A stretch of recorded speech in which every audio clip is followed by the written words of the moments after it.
Yeah, so Sanka is making a pincushion out of me, but whatever. Um, and I found the die again. It was on the floor somewhere, and it's a bit dirtier, but I'll clean it at some point. Fix whatever got wrong with it. I don't know. But I've been thinking really hard about the next style genre. When starting with grimdark and moving to the lighter genres, how do you go less dark? Do you go splatterpunk or do you go nihilism? The two are kind of, as I mentioned in the overall video, they're kind of the two aspects of grimdark taken each on their own. But I ended up with splatterpunk being the next one, the slightly less darker than grimdark style genre. And why is that? Because of course all of the surface violence, the shallow brutality and blood and gore and all that is kept from grimdark. We still have that in splatterpunk. We may even have it to a greater degree, but I'll get into that in a moment. The issue with splatterpunk is that it has to take center stage at some level. Splatterpunk can technically be something going on in the background. Splatterpunk does not need the entire world to be splatterpunk. Splatterpunk can be a style for a small group within the world. Something like grimdark and most other style genres, they have a bit of a problem if the world doesn't acknowledge them fully and become a part of the thing, become part of the style. But splatterpunk can be a very small niche part of the world, but it cannot be a small niche part of the story.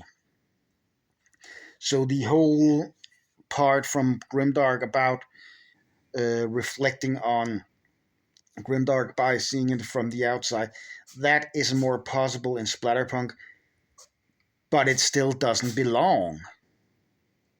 Splatterpunk is Grimdark, but it doesn't care that it is Grimdark. Splatterpunk revels in the darkness and the horror and the gore and the splatter of it all. The destruction, the mayhem, the pain and suffering, they are part of the quote unquote fun of Splatterpunk.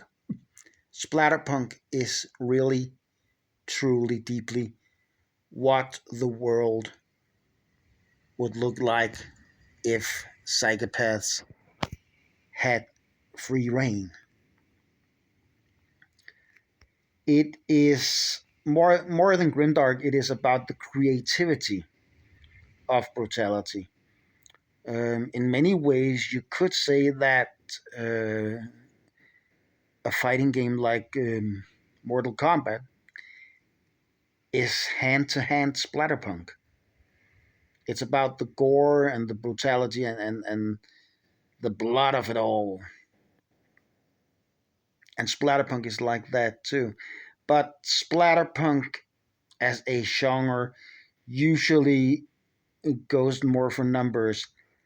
The genre of splatterpunk is really one of bloody excess, where grimdark stories might include thousands being mowed down in some kind of assault or in some kind of massacre or whatever. Splatterpunk goes really into it. I'm trying not to phrase it like this, but splatterpunk enjoys it. The deaths of hundreds or thousands, or even just the death of dozens, or maiming or whatever, is not just something that is done. It's something that is done in style. People don't just get shot, people pop, people explode in a rain of blood, pink mists.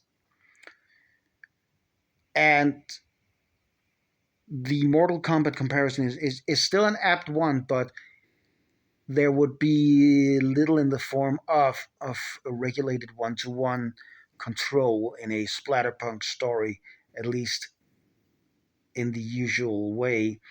It would be more like a free for all, like one of the cutscenes from one of the Mortal Kombat games might be, at least some of those that I've seen, where people just go all in and tear each other to pieces. Like Grimdark, Splatterpunk is hard to put a story into if it's kept pure. The Splatterpunk genre is about the splatter.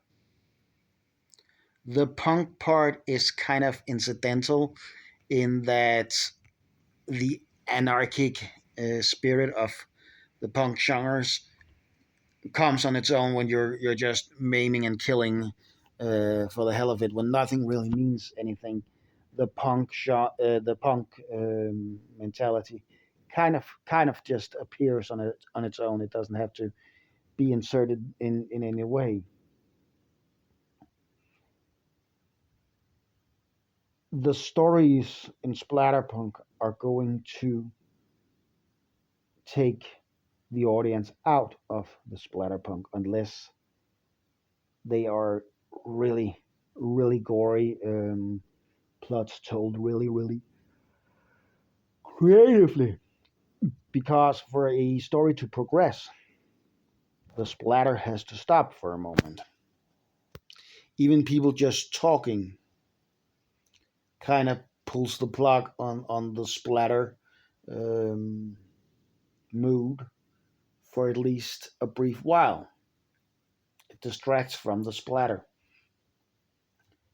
So pure splatterpunk stories are kind of a contradiction of terms, but the splatterpunk element can still be very heavy. Um, what it is harder to do is to make it matter to a story, even when it's not pure splatterpunk. Making the splatterpunk genre matter to a story is difficult because it is about the violence and mayhem. There is very little thought about it. If I was to imagine a plot that would lean truly into the splatterpunk mentality, truly into the splatterpunk style and genre, it would have to be something about achieving a new level of destruction.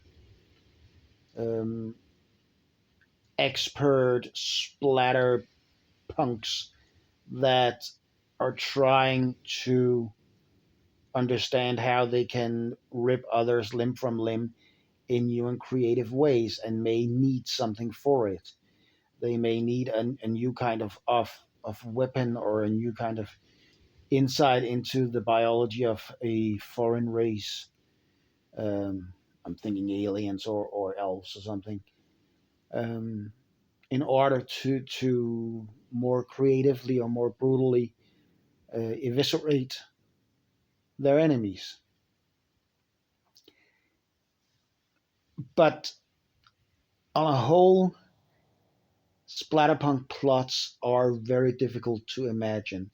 It is a very purely style based style genre in that you lay it over something else. The plot is going to belong to the world genre more than to the style genre.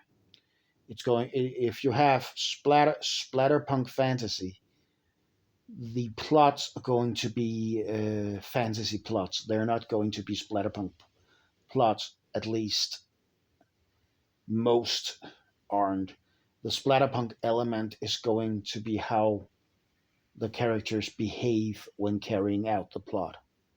It's going to be about how they viciously and brutally slaughter monsters or even people or opponent races or something.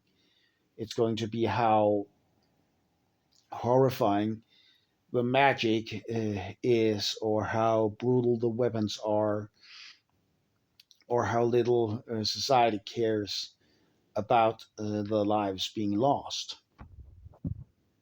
Having the splatterpunk matter in the plot is more difficult, but it is not needed either. Splatterpunk as a genre works by style taking over substance. You have the plot, but most of the story is not going to be about the plot. Most of the story is not going to be about the world. Most of the story is going to be about how the main characters behave as they go through the plot. They may go to a town to get some information, but most of what the story will show of that town is how they maim and dismember all who oppose them, or just maim and dismember whoever's there for fun. The action of Splatterpunk very much takes over the plot in 99 out of 100 cases. And that is not a problem. That's not a bad thing.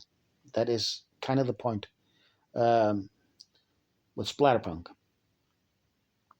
And in fact, if you want to create Splatterpunk stories, that should probably be respected. What is important with Splatterpunk? It's important with Grimdark too, but it's perhaps even more important in Splatterpunk, is that the world offers opportunities for the splatter.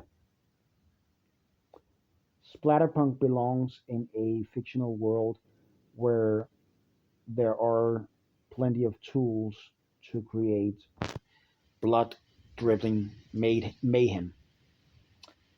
A world where there are no violent weapons, where everything is safe and it's almost impossible to injure others, will not work with Splatterpunk unless the story is about dismantling all the safety of the world for some reason, and going insane with the splatter that shouldn't be possible. If there is no easy opportunity for blood curdling brutality, then the world will not lend itself to Splatterpunk. The more accepted, or the more, I'm not sure if advanced is the right word, but the more developed or the more varied the opportunities for blood and gore is, the better Splatterpunk fits in. For example, if we stick with the fantasy concept of the fantasy Splatterpunk, or Splatterpunk fantasy, um, it would be a world of serrated edge weapons and warhammers on every street corner, um, claws and everything, magic that is built on how much damage you can do to others, blood sacrifices in the streets, often in high speed, and just an ocean of opportunities and tools for creating the gore and mayhem that is at the center of Splatterpunk. The more natural for the world it is to have characters rip each other apart in creative ways, the better a fit it is for Splatterpunk. Splatterpunk is not a genre about what is being done or what is being achieved. Splatterpunk is a genre about how it's being done and how it's being achieved. There are no deep insights to be gained. It is just blood and gore. Everything else is secondary. So, with that out of the way, there are logically no real formulas to creating splatterpunk stories. Just create a story and insert the splatterpunk into it. Have the world be geared towards blood and gore. Create any story you'd like in that world, and then add the splatterpunk mentality. That is how you create a splatterpunk story.